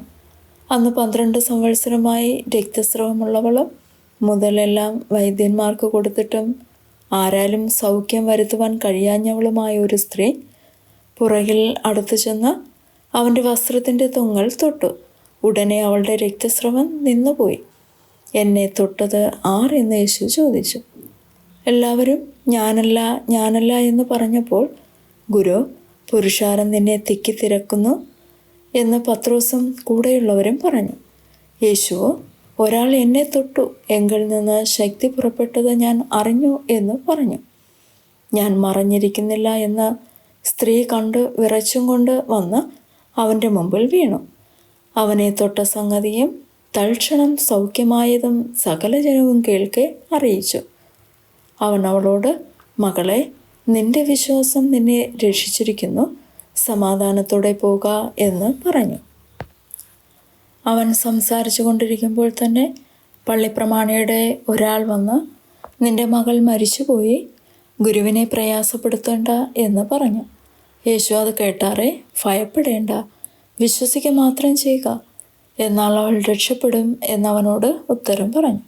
വീട്ടിലെത്തിയാറെ പത്രോസ്, യോഹന്നാൻ, യാക്കോബ് എന്നിവരെയും ബാലയുടെ അപ്പനെയും അമ്മയെയും അല്ലാതെ ആരെയും അവൻ തന്നോടുകൂടെ അകത്ത് വരുവാൻ സമ്മതിച്ചില്ല. എല്ലാവരും അവളെ ചൊല്ലി കരയുകയും മുറയിടുകയും ചെയ്യുമ്പോൾ, കരയേണ്ട, അവൾ മരിച്ചില്ല, ഉറങ്ങുന്നത്രേ എന്ന് അവൻ പറഞ്ഞു. അവരോ അവൾ മരിച്ചുപോയി എന്ന് അറിക കൊണ്ട് അവനെ പരിഹസിച്ചു. എന്നാൽ അവൻ അവളുടെ കൈക്ക് പിടിച്ച്, ബാലെ, എഴുന്നേൽക്ക എന്ന് അവളോട് ഉറക്കെ പറഞ്ഞു. അവളുടെ ആത്മാവ് മടങ്ങി വന്നു. അവൾ ഉടനെ എഴുന്നേറ്റ് അവൾക്ക് ഭക്ഷണം കൊടുപ്പാൻ അവൻ കൽപ്പിച്ചു. അവളുടെ അമ്മയപ്പന്മാർ വിസ്മയിച്ചു. സംഭവിച്ചത് ആരോടും പറയരുത് എന്ന് അവൻ അവരോട് കൽപ്പിച്ചു. അധ്യായം 9. അവൻ 12 അടുക്കെ വിളിച്ചു സകല ഭൂതങ്ങളുടെ മേലും വ്യാധികളെ സൗഖ്യമാക്കുവാനും അവർക്ക് ശക്തിയും അധികാരവും കൊടുത്തു. ദൈവരാജ്യം പ്രസംഗിപ്പാനും രോഗികൾക്ക് സൗഖ്യം വരുത്തുവാനും അവരെ അയച്ചു പറഞ്ഞത്, വഴിക്ക് വടിയും പൊക്കണവും അപ്പവും പണവും ഒന്നും എടുക്കരുത്, 2 ഉടുപ്പും അരുത്. നിങ്ങൾ ഏത് വീട്ടിലെങ്കിലും ചെന്നാൽ അവിടം വിട്ടു പോകും വരെ അവിടെ തന്നെ പാർപ്പിൻ. ആരെങ്കിലും നിങ്ങളെ കൈക്കൊള്ളാതിരുന്നാൽ ആ പട്ടണം വിട്ട് അവരുടെ നേരെ സാക്ഷ്യത്തിനായി നിങ്ങളുടെ കാലിൽ നിന്ന് പൊടി തട്ടിക്കളവിൻ. അവർ പുറപ്പെട്ട് എങ്ങും സുവിശേഷിച്ച് രോഗികളെ സൗഖ്യമാക്കുകയും കൊണ്ട് ഊർതോറും സഞ്ചരിച്ചു. സംഭവിക്കുന്നതെല്ലാം ഇടപ്രഭുവായ ഹെരോദാവ് കേട്ട്, യോഹന്നാൻ മരിച്ചവരിൽ നിന്ന് ഉയർത്തെഴുന്നേറ്റ് എന്ന് ചിലരും, ഏലിയാവ് പ്രത്യക്ഷനായി എന്ന് ചിലരും, പുരാതന പ്രവാചകന്മാരിൽ ഒരുത്തൻ ഉയർത്തെഴുന്നേറ്റ് എന്ന് മറ്റു ചിലരും പറക കൊണ്ട് ഹെരോദാവ് ചഞ്ചലിച്ചു. യോഹന്നാനെ ഞാൻ ശിരച്ഛേദം ചെയ്തു, എന്നാൽ ഞാൻ ഇങ്ങനെയുള്ളത് കേൾക്കുന്ന ഇവൻ ആർ എന്ന് പറഞ്ഞ് അവനെ കാണുവാൻ ശ്രമിച്ചു. അപ്പോസ്തലന്മാർ മടങ്ങി വന്നിട്ട് തങ്ങൾ ചെയ്തതൊക്കെയും അവനോട് അറിയിച്ചു. അവൻ അവരെ കൂട്ടിക്കൊണ്ട് ബെത്സയിദ എന്ന പട്ടണത്തിലേക്ക് തനിച്ച് വാങ്ങിപ്പോയി. അത് പുരുഷാരം അറിഞ്ഞ് അവനെ പിന്തുടർന്നു. അവൻ അവരെ കൈക്കൊണ്ടു ദൈവരാജ്യത്തെക്കുറിച്ച് അവരോട് സംസാരിക്കുകയും രോഗശാന്തി വേണ്ടിയവരെ സൗഖ്യമാക്കുകയും ചെയ്തു. പകൽ കഴിവാറായപ്പോൾ 12 അടുത്ത് വന്ന് അവനോട്, ഇവിടെ നാം മരുഭൂമിയിലായിരിക്കൊണ്ട് പുരുഷാരം ചുറ്റുമുള്ള ഊരുകളിലും കടകളിലും പോയി രാത്രി പാർപ്പാനും ആഹാരം വാങ്ങുവാനും വേണ്ടി അവരെ പറഞ്ഞയക്കണമെന്ന് പറഞ്ഞു.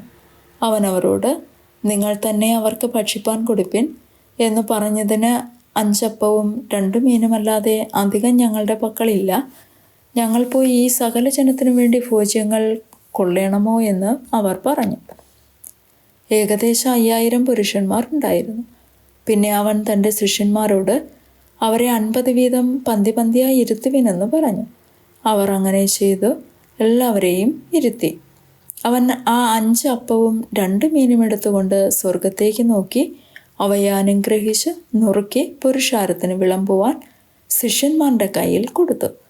എല്ലാവരും തിന്ന് തൃപ്തരായി. ശേഷിച്ച കഷ്ണം 12 കൊട്ട എടുത്തു.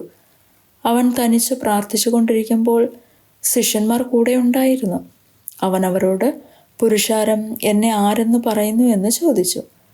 യോഹന്നാൻ സ്നാപകനെന്നും ചിലർ ഏലിയാവ് എന്നും മറ്റു ചിലർ പുരാതന പ്രവാചകന്മാരിൽ ഒരുത്തൻ ഉയർത്തെഴുന്നേറ്റു എന്നും പറയുന്നു എന്നവർ ഉത്തരം പറഞ്ഞു. അവൻ അവരോട്, എന്നാൽ നിങ്ങൾ എന്നെ ആരെന്ന് പറയുന്നു എന്ന് ചോദിച്ചതിന് ദൈവത്തിൻ്റെ ക്രിസ്തു എന്ന് പത്രോസ് ഉത്തരം പറഞ്ഞു. ഇത് ആരോടും പറയരുതെന്ന് അവൻ അവരോട് അമർച്ചയായിട്ട് കൽപ്പിച്ചു. മനുഷ്യപുത്രൻ പലതും സഹിക്കുകയും മൂപ്പന്മാർ, മഹാപുരോഹിതന്മാർ, ശാസ്ത്രികൾ എന്നിവർ അവനെ തള്ളിക്കളഞ്ഞ് കൊല്ലുകയും അവൻ 3-ാം നാൾ ഉയർത്തെഴുന്നേൽക്കുകയും വേണമെന്ന് പറഞ്ഞു. പിന്നെ അവൻ എല്ലാവരോടും പറഞ്ഞത്, എന്നെ അനുഗമിപ്പാൻ ഒരുത്തൻ ഇച്ഛിച്ചാൽ അവൻ തന്നെത്താൻ നിഷേധിച്ച് നാൾതോറും തൻ്റെ ക്രൂശെടുത്തും കൊണ്ട് എന്നെ അനുഗമിക്കട്ടെ. ആരെങ്കിലും തൻ്റെ ജീവനെ രക്ഷിപ്പാൻ ഇച്ഛിച്ചാൽ അതിനെ കളയും. എൻ്റെ നാമനിമിത്തം ആരെങ്കിലും തൻ്റെ ജീവനെ കളഞ്ഞാലോ അതിനെ രക്ഷിക്കും. ഒരു മനുഷ്യൻ സർവ്വലോകവും നേടിയിട്ട് തന്നെത്താൻ നഷ്ടമാക്കി കളയുകയോ ഛേദം വരുത്തുകയോ ചെയ്താൽ അവന് എന്തു പ്രയോജനം? ആരെങ്കിലും എന്നെയും എൻ്റെ വചനങ്ങളെയും കുറിച്ച് നാണിച്ചാൽ അവനെക്കുറിച്ച് മനുഷ്യപുത്രൻ തൻ്റെയും പിതാവിൻ്റെയും വിശുദ്ധ ദൂതന്മാരുടെയും മഹത്വത്തിൽ വരുമ്പോൾ നാണിക്കും. എന്നാൽ ദൈവരാജ്യം കാണുവോളം മരണം ആസ്വദിക്കാത്തവർ ചിലർ ഇവിടെ നിൽക്കുന്നവരിൽ ഉണ്ട് എന്ന് സത്യം എന്ന് ഞാൻ നിങ്ങളോട് പറയുന്നു.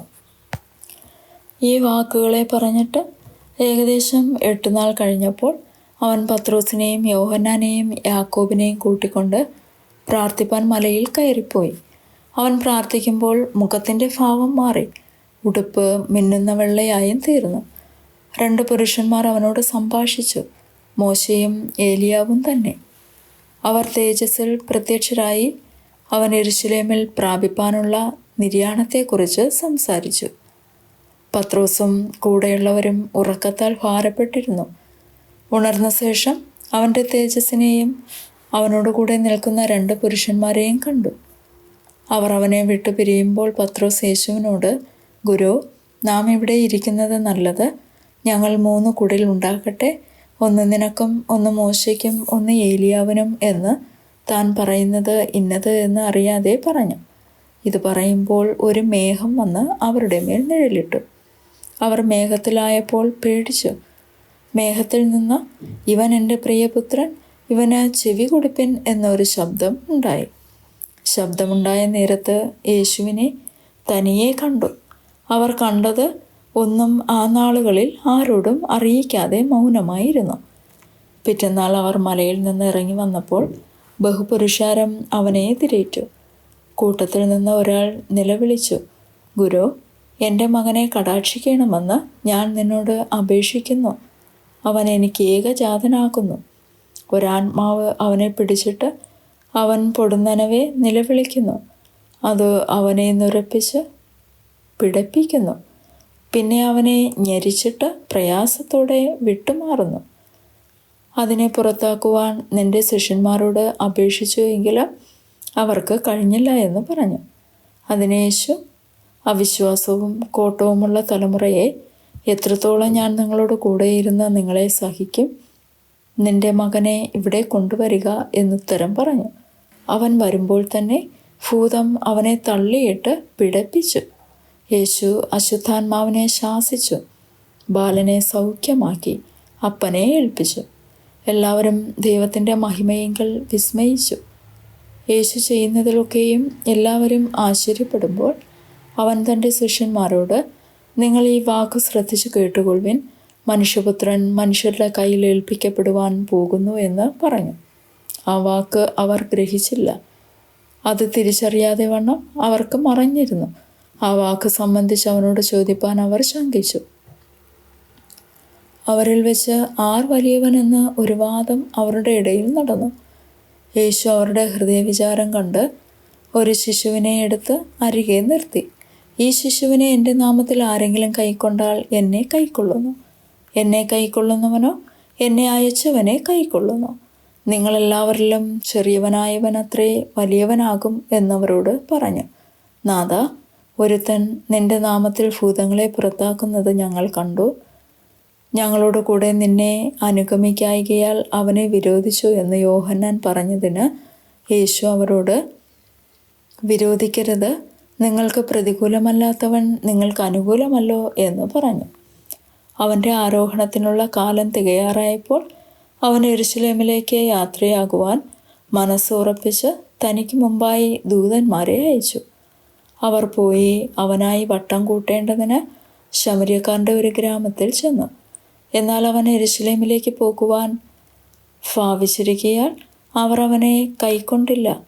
അത് അവൻ്റെ ശിഷ്യന്മാരായ യാക്കോബും യോഹന്നാനും കണ്ടിട്ട്, കർത്താവേ, ഏലിയാവ് ചെയ്തതുപോലെ ആകാശത്തുനിന്ന് തീയിറങ്ങി അവരെ നശിപ്പിപ്പാൻ ഞങ്ങൾ പറയുന്നത് നിനക്ക് സമ്മതമോ എന്ന് ചോദിച്ചു. അവൻ തിരിഞ്ഞ് അവരെ ശാസിച്ചു, നിങ്ങൾ ഏത് ആത്മാവിന് അധീനർ എന്ന് നിങ്ങൾ അറിയുന്നില്ല. മനുഷ്യപുത്രൻ മനുഷ്യരുടെ പ്രാണങ്ങളെ നശിപ്പിപ്പാനല്ല രക്ഷിപ്പാനത്രേ വന്നത് എന്ന് പറഞ്ഞു. അവർ വേറൊരു ഗ്രാമത്തിലേക്ക് പോയി. അവർ വഴി പോകുമ്പോൾ ഒരുത്തൻ അവനോട്, നീ എവിടെ പോയാലും ഞാൻ നിന്നെ അനുഗമിക്കാം എന്ന് പറഞ്ഞു. യേശു അവനോട്, കുറുനരികൾക്ക് കുഴിയും ആകാശത്തിലെ പറവജാതിക്ക് കൂടും ഉണ്ട്, മനുഷ്യപുത്രനോ തലചായിപ്പാൻ സ്ഥലമില്ല എന്ന് പറഞ്ഞു. മറ്റൊരുത്തനോട്, എന്നെ അനുഗമിക്ക എന്ന് പറഞ്ഞാറെ അവൻ, ഞാൻ മുമ്പേ പോയി എൻ്റെ അപ്പനെ കുഴിച്ചിടുവാൻ അനുവാദം തരേണം എന്ന് പറഞ്ഞു. അവൻ അവനോട്, മരിച്ചവർ തങ്ങളുടെ മരിച്ചവരെ കുഴിച്ചിടട്ടെ, നീയോ പോയി ദൈവരാജ്യം അറിയിക്ക എന്ന് പറഞ്ഞു. മറ്റൊരുത്തൻ, കർത്താവേ, ഞാൻ നിന്നെ അനുഗമിക്കാം, ആദ്യം എൻ്റെ വീട്ടിലുള്ളവരോട് യാത്ര പറവാൻ അനുവാദം തരയണം എന്ന് പറഞ്ഞു. യേശു അവനോട്, കലപ്പയ്ക്ക് കൈവച്ച ശേഷം പുറകോട്ട് നോക്കുന്നവൻ ആരും ദൈവരാജ്യത്തിന് കൊള്ളാകുന്നവനല്ല എന്ന് പറഞ്ഞു. അധ്യായം 10. അനന്തരം കർത്താവ് വേറെ 70 പേരെ നിയമിച്ചു. താൻ ചെല്ലുവാനുള്ള ഓരോ പട്ടണത്തിലേക്കും സ്ഥലത്തിലേക്കും അവരെ തനിക്ക് മുമ്പായി ഈരണ്ടായി അയച്ചു. അവരോട് പറഞ്ഞത്, കൊയ്ത്ത് വളരെ ഉണ്ട്, സത്യം, വേലക്കാരോ ചുരുക്കം. ആകയാൽ കൊയ്ത്തിൻ്റെ യജമാനനോട് തൻ്റെ കൊയ്ത്തിന് വേലക്കാരെ അയക്കേണ്ടതിന് അപേക്ഷിപ്പിൻ. പോകുവിൻ, ചെന്നായ്ക്കളുടെ നടുവിൽ കുഞ്ഞാടുകളെപ്പോലെ ഞാൻ നിങ്ങളെ അയക്കുന്നു. സഞ്ചിയും പൊക്കണവും ചെരുപ്പും എടുക്കരുത്. വഴിയിൽ വെച്ച് ആരെയും വന്ദനം ചെയ്യുകയും അരുത്. ഏത് വീട്ടിലെങ്കിലും ചെന്നാൽ ഈ വീട്ടിന് സമാധാനം എന്ന് ആദ്യം പറവിൻ. അവിടെ ഒരു സമാധാന പുത്രനുണ്ടെങ്കിൽ നിങ്ങളുടെ സമാധാനം അവന്മേൽ വസിക്കും. ഇല്ലെന്ന് വരികിലോ നിങ്ങളിലേക്ക് മടങ്ങിപ്പോകും. അവർ തരുന്നത് തിന്നും കുടിച്ചും കൊണ്ട് ആ വീട്ടിൽ തന്നെ പാർപ്പിൻ. വേലക്കാരൻ തൻ്റെ കൂലിക്ക് യോഗ്യനല്ലോ. വീട്ടിൽ നിന്ന് വീട്ടിലേക്ക് മാറിപ്പോകരുത്. ഏത് പട്ടണത്തിലെങ്കിലും ചെന്നാൽ അവർ നിങ്ങളെ കൈക്കൊള്ളുന്നു എങ്കിൽ നിങ്ങളുടെ മുമ്പിൽ വെക്കുന്നത് ഭക്ഷിപ്പിൻ. അതിലെ രോഗികളെ സൗഖ്യമാക്കി, ദൈവരാജ്യം നിങ്ങൾക്ക് സമീപിച്ചു വന്നിരിക്കുന്നു എന്ന് അവരോട് പറയുവിൻ. ഏതു പട്ടണത്തിലേക്കും ചെന്നാൽ അവർ നിങ്ങളെ കൈക്കൊള്ളുന്നില്ലെങ്കിൽ അതിൻ്റെ തെരുക്കളിൽ പോയി, നിങ്ങളുടെ പട്ടണത്തിൽ നിന്ന് ഞങ്ങളുടെ കാലിന് പറ്റിയ പൊടിയും ഞങ്ങൾ നിങ്ങൾക്ക് കുടഞ്ഞേച്ചു പോകുന്നു, എന്നാൽ ദൈവരാജ്യം സമീപിച്ച് വന്നിരിക്കുന്നു എന്ന് അറിഞ്ഞുകൊള്ളുവിൻ എന്ന് പറവിൻ. ആ പട്ടണത്തേക്കാൾ സോദോമ്യർക്ക് ആ നാളിൽ സഹിക്കാവതാക്കും എന്ന് ഞാൻ നിങ്ങളോട് പറയുന്നു. കോരസീനെ, നിനക്ക് അയ്യോ കഷ്ടം! ബേത്സയിദേ, നിനക്ക് അയ്യോ കഷ്ടം!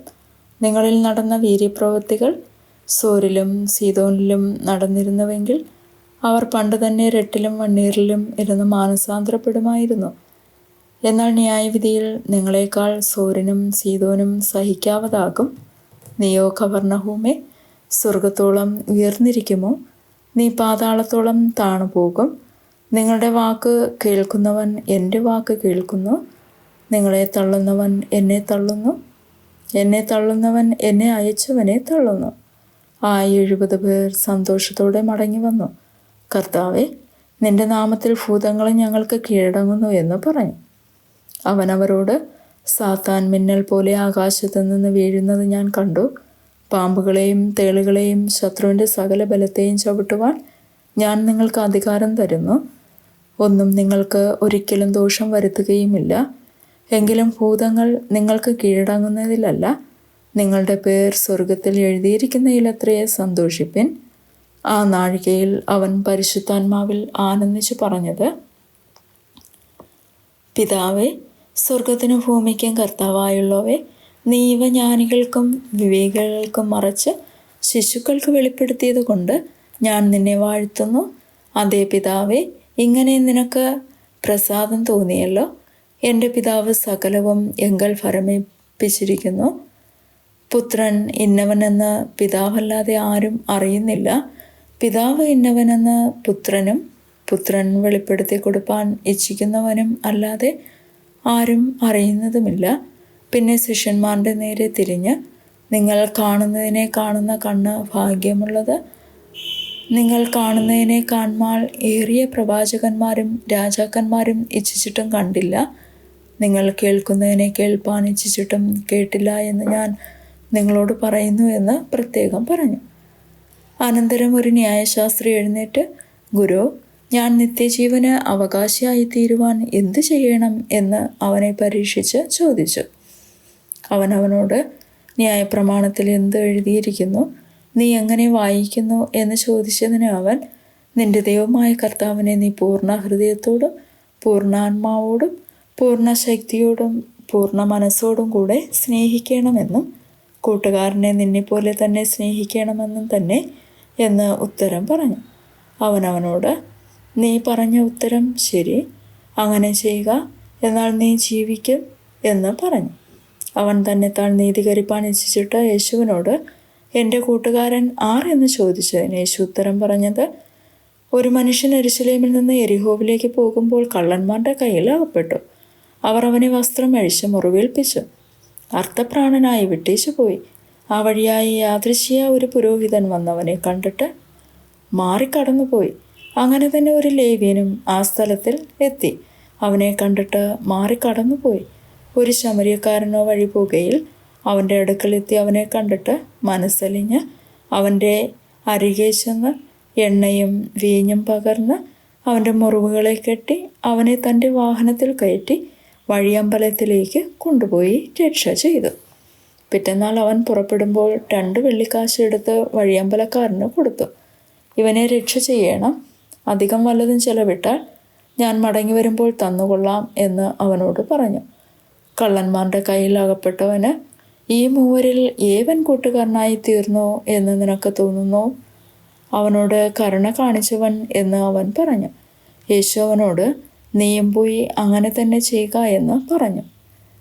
പിന്നെ അവർ യാത്ര പോകുകയിൽ അവൻ ഒരു ഗ്രാമത്തിൽ എത്തി. മാർത്ത എന്നു പേരുള്ള ഒരു സ്ത്രീ അവനെ വീട്ടിൽ കൈക്കൊണ്ടു. അവൾക്ക് മറിയ എന്ന ഒരു സഹോദരി ഉണ്ടായിരുന്നു. അവൾ കർത്താവിൻ്റെ കാൽക്കൽ ഇരുന്ന് അവൻ്റെ വചനം കേട്ടുകൊണ്ടിരുന്നു. മാർത്തയോ വളരെ ശുശ്രൂഷയാൽ കുഴങ്ങിയിട്ട് അടുക്കെ വന്നു. കർത്താവേ, എൻ്റെ സഹോദരി ശുശ്രൂഷയ്ക്ക് എന്നെ തനിച്ച് വിട്ടിരിക്കുന്നതിൽ നിനക്ക് വിചാരമില്ലയോ? എന്നെ സഹായിപ്പാൻ അവളോട് കൽപ്പിച്ചാലും എന്ന് പറഞ്ഞു. കർത്താവ് അവളോട്, മാർത്തയെ, മാർത്തയെ, നീ പലതിനെ ചൊല്ലി വിചാരപ്പെട്ടും മനം കലങ്ങിയും ഇരിക്കുന്നു. എന്നാൽ അല്പമേ വേണ്ടു, അല്ല ഒന്നു മതി. മറിയ നല്ല അംശം തിരഞ്ഞെടുത്തിരിക്കുന്നു, അത് ആരും അവളോട് അപഹരിക്കുകയുമില്ല. അധ്യായം 11. അവൻ ഒരു സ്ഥലത്ത് പ്രാർത്ഥിച്ചു കൊണ്ടിരുന്നു. തീർന്ന ശേഷം ശിഷ്യന്മാരിൽ ഒരുത്തൻ അവനോട്, കർത്താവേ, യോഹന്നാൻ തൻ്റെ ശിഷ്യന്മാരെ പഠിപ്പിച്ചതുപോലെ ഞങ്ങളെയും പ്രാർത്ഥിപ്പാൻ പഠിപ്പിക്കണമേ എന്ന് പറഞ്ഞു. അവൻ അവരോട് പറഞ്ഞത്, നിങ്ങൾ പ്രാർത്ഥിക്കുമ്പോൾ ചൊല്ലേണ്ടിയത്, സ്വർഗസ്ഥനായ ഞങ്ങളുടെ പിതാവേ, നിൻ്റെ നാമം വിശുദ്ധീകരിക്കപ്പെടണമേ, നിൻ്റെ രാജ്യം വരയണമേ, നിൻ്റെ ഇഷ്ടം സ്വർഗത്തിലെ പോലെ ഭൂമിയിലും ആകണമേ. ഞങ്ങൾക്ക് ആവശ്യമുള്ള ആഹാരം ദിനംപ്രതി തരണമേ. ഞങ്ങളുടെ പാപങ്ങളെ ഞങ്ങളോട് ക്ഷമിക്കണമേ, ഞങ്ങൾക്ക് കടംപെട്ടിരിക്കുന്ന ഏവനോടും ഞങ്ങളും ക്ഷമിക്കുന്നു. ഞങ്ങളെ പരീക്ഷയിൽ കടത്തരുതേ, ദുഷ്ടങ്ങളിൽ നിന്ന് ഞങ്ങളെ വിടുവിക്കണമേ. പിന്നെ അവൻ അവരോട് പറഞ്ഞത്, നിങ്ങളിൽ ആർക്കെങ്കിലും ഒരു സ്നേഹിതനുണ്ട് എന്നിരിക്കട്ടെ. അവൻ അർദ്ധരാത്രിക്ക് അവൻ്റെ അടുക്കൽ ചെന്ന്, സ്നേഹിത, എനിക്ക് 3 അപ്പം വായ്പ തരണം. എൻ്റെ ഒരു സ്നേഹിതൻ വഴിയാത്രയിൽ എൻ്റെ അടുക്കൽ വന്നു, അവന് വിളമ്പിക്കൊടുപ്പാൻ എൻ്റെ പക്കൽ ഏതും ഇല്ല എന്ന് അവനോട് പറഞ്ഞാൽ, എന്നെ പ്രയാസപ്പെടുത്തരുത്, കതക് അടച്ചിരിക്കുന്നു, പൈതങ്ങളും എന്നോട് കൂടെ കിടക്കുന്നു, എഴുന്നേറ്റ് തരുവാൻ എനിക്ക് കഴിയുകയില്ല എന്ന് അകത്തുനിന്ന് ഉത്തരം പറഞ്ഞാൽ, അവൻ സ്നേഹിതനാകൊണ്ട് എഴുന്നേറ്റ് അവന് കൊടുക്കയില്ലെങ്കിലും അവൻ ലജ്ജ കൂടാതെ മുട്ടിക്ക നിമിത്തം എഴുന്നേറ്റ് അവന് വേണ്ടുന്നിടത്തോളം കൊടുക്കും എന്ന് ഞാൻ നിങ്ങളോട് പറയുന്നു. യാചിപ്പിനെന്നാൽ നിങ്ങൾക്ക് കിട്ടും, അന്വേഷിപ്പിനെന്നാൽ നിങ്ങൾ കണ്ടെത്തും, മുട്ടുവിൻ എന്നാൽ നിങ്ങൾക്ക് തുറക്കും. യാചിക്കുന്നവന് ഏവനും ലഭിക്കുന്നു, അന്വേഷിക്കുന്നവൻ കണ്ടെത്തുന്നു, മുട്ടുന്നവന് തുറക്കും എന്ന് ഞാൻ നിങ്ങളോട് പറയുന്നു. എന്നാൽ നിങ്ങളിൽ ഒരു അപ്പനോട് മകൻ അപ്പം ചോദിച്ചാൽ അവന് കല്ല് കൊടുക്കുമോ? അല്ല, മീൻ ചോദിച്ചാൽ മീനിന് പകരം പാമ്പിനെ കൊടുക്കുമോ? മുട്ട ചോദിച്ചാൽ തേളിനെ കൊടുക്കുമോ? അങ്ങനെ ദേഷികളായ നിങ്ങൾ നിങ്ങളുടെ മക്കൾക്ക് നല്ല ദാനങ്ങളെ കൊടുപ്പാൻ അറിയുന്നുവെങ്കിൽ സ്വർഗസ്ഥനായ പിതാവ് തന്നോട് യാചിക്കുന്നവർക്ക് പരിശുദ്ധാത്മാവിനെ എത്രയധികം കൊടുക്കും. ഒരിക്കൽ അവൻ ഊമയായ ഒരു ഭൂതത്തെ പുറത്താക്കി. ഭൂതം വിട്ടുപോയ ശേഷം ഊമൻ സംസാരിച്ചു. പുരുഷാരം ആശ്ചര്യപ്പെട്ടു. അവരിൽ ചിലരോ, ഭൂതങ്ങളുടെ തലവനായ ബെയെസെബൂലിനെ കൊണ്ടാകുന്നു അവൻ ഭൂതങ്ങളെ പുറത്താക്കുന്നത് എന്ന് പറഞ്ഞു. വേറെ ചിലർ അവനെ പരീക്ഷിച്ച് ആകാശത്തു നിന്ന് ഒരടയാളം അവനോട് ചോദിച്ചു. അവൻ അവരുടെ വിചാരമറിഞ്ഞ് അവരോട് പറഞ്ഞത്, തന്നിൽ തന്നെ ചിത്രിച്ച രാജ്യം എല്ലാം പാഴായിപ്പോകും. വീട് ഓരോന്നും വീഴും. സാത്താനും തന്നോട് തന്നെ ചിത്രിച്ചുവെങ്കിൽ അവൻ്റെ രാജ്യം എങ്ങനെ നിലനിൽക്കും? ബെയെസെബൂലെ കൊണ്ട് ഞാൻ ഭൂതങ്ങളെ പുറത്താക്കുന്നു എന്ന് നിങ്ങൾ പറയുന്നുവല്ലോ. ഞാൻ ബെയെസെബൂലെ കൊണ്ട് ഭൂതങ്ങളെ പുറത്താക്കുന്നുവെങ്കിൽ നിങ്ങളുടെ മക്കൾ ആരെ കൊണ്ട് പുറത്താക്കുന്നു? അതുകൊണ്ട് അവർ നിങ്ങൾക്ക് ന്യായാധിപതികളാകും. എന്നാൽ ദൈവത്തിൻ്റെ ശക്തി കൊണ്ട് ഞാൻ ഭൂതങ്ങളെ പുറത്താക്കുന്നുവെങ്കിൽ ദൈവരാജ്യം നിങ്ങളുടെ അടുക്കൽ വന്നിരിക്കുന്നു സ്പഷ്ടം. ബലവാൻ ആയുധം ധരിച്ച് തൻ്റെ അരമന കാക്കുമ്പോൾ അവൻ്റെ വസ്തുവക ഉറപ്പോടെ ഇരിക്കുന്നു. അവനിലും ബലവാനായവൻ വന്ന് അവനെ ജയിച്ചുവെങ്കിലോ അവൻ ആശ്രയിച്ചിരുന്ന സർവായുധവർഗം പിടിച്ചുപറിച്ച് അവൻ്റെ കൊള്ള പകുതി ചെയ്യുന്നു. എനിക്ക് അനുകൂലമല്ലാത്തവൻ എനിക്ക് പ്രതികൂലമാകുന്നു. എന്നോട് കൂടെ ചേർക്കാത്തവൻ ചിതറിക്കുന്നു. അശുദ്ധാത്മാവും ഒരു മനുഷ്യനെ വിട്ടുപോയിട്ട് നീരില്ലാത്ത പ്രദേശങ്ങളിൽ തണുപ്പ് തിരഞ്ഞു നടക്കുന്നു. കാണാഞ്ഞിട്ട് ഞാൻ വിട്ടുപോകുന്ന വീട്ടിലേക്ക് മടങ്ങിച്ചെല്ലും എന്ന് പറഞ്ഞ് ചെന്ന് അത് അടിച്ചുവാരിയും അലങ്കരിച്ചും കാണുന്നു. അപ്പോൾ അവൻ പോയി തന്നിലും ദുഷ്ടതയേറിയ 7 ആത്മാക്കളെ കൂട്ടിക്കൊണ്ട് വരുന്നു. അവയും അതിൽ കടന്ന് പാർത്തിട്ട് ആ മനുഷ്യൻ്റെ പിന്നത്തെ സ്ഥിതി മുമ്പിലത്തേതിനേക്കാൾ വല്ലാതെയായി ഭവിക്കും. ഇത് പറയുമ്പോൾ പുരുഷാരത്തിൽ ഒരു സ്ത്രീ ഉച്ചത്തിൽ അവനോട്, നിന്നെ ചുമന്ന ഉദരവും നീ കുടിച്ച മുലയും ഭാഗ്യമുള്ളവ എന്ന് പറഞ്ഞു. അതിന് അവൻ, അല്ല, ദൈവത്തിൻ്റെ വചനം കേട്ട് പ്രമാണിക്കുന്നവർ അത്രേ ഭാഗ്യവാന്മാർ എന്ന് പറഞ്ഞു. പുരുഷാരം തിങ്ങിക്കൂടിയപ്പോൾ അവൻ പറഞ്ഞു തുടങ്ങിയത്, ഈ തലമുറ ദോഷമുള്ള തലമുറയാകുന്നു. അത് അടയാളം അന്വേഷിക്കുന്നു. യോനയുടെ അടയാളമല്ലാതെ അതിന് ഒരു അടയാളവും കൊടുക്കയില്ല. യോന നിനവേക്കാർക്ക് അടയാളം ആയതുപോലെ മനുഷ്യപുത്രൻ ഈ തലമുറയ്ക്കും ആകും. തെക്കേ രാജ്ഞി ന്യായവിധിയിൽ ഈ തലമുറയിലെ ആളുകളോട് ഒന്നിച്ച് ഉയർത്തെഴുന്നേറ്റ് അവരെ കുറ്റം വിധിക്കും.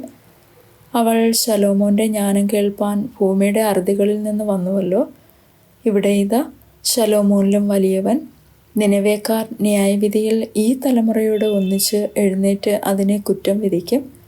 അവർ യോനയുടെ പ്രസംഗം കേട്ട് മാനസാന്തരപ്പെട്ടുവല്ലോ. ഇവിടെ ഇതാ യോനയിലും വലിയവൻ. വിളക്ക് കൊളുത്തിയിട്ട് ആരും നിലവറയിലോ പറയിൻ കീഴിലോ വെക്കാതെ അകത്തു വരുന്നവർ വെളിച്ചം കാണേണ്ടതിന് തണ്ടിന്മേൽ അത്രേ വെക്കുന്നത്. ശരീരത്തിൻ്റെ വിളക്ക് കണ്ണാകുന്നു. കണ്ണ് ചൊവ്വുള്ളതെങ്കിൽ ശരീരം മുഴുവനും പ്രകാശിതമായിരിക്കും. ദോഷമുള്ളതാകിലോ ശരീരവും ഇരുട്ടുള്ളത് തന്നെ. ആകയാൽ നിന്നിലുള്ള വെളിച്ചം ഇരുളാകാതിരിപ്പാൻ നോക്കുക. നിന്റെ ശരീരം അന്ധകാരമുള്ള അംശം ഒട്ടുമില്ലാതെ മുഴുവനും പ്രകാശമായിരുന്നാൽ വിളക്ക് തിളക്കം കൊണ്ട് നിന്നെ പ്രകാശിപ്പിക്കും പോലെ അശേഷം പ്രകാശിതമായിരിക്കും. അവൻ സംസാരിക്കുമ്പോൾ തന്നെ ഒരു പരീശൻ തന്നോടുകൂടെ മുത്താഴം കഴിപ്പാൻ അവനെ ക്ഷണിച്ചു. അവനും അകത്ത് കടന്ന് ഭക്ഷണത്തിനിരുന്നു. മുത്താഴത്തിന് മുമ്പേ കുളിച്ചില്ല എന്ന് കണ്ടിട്ട് പരീശൻ ആശ്ചര്യപ്പെട്ടു.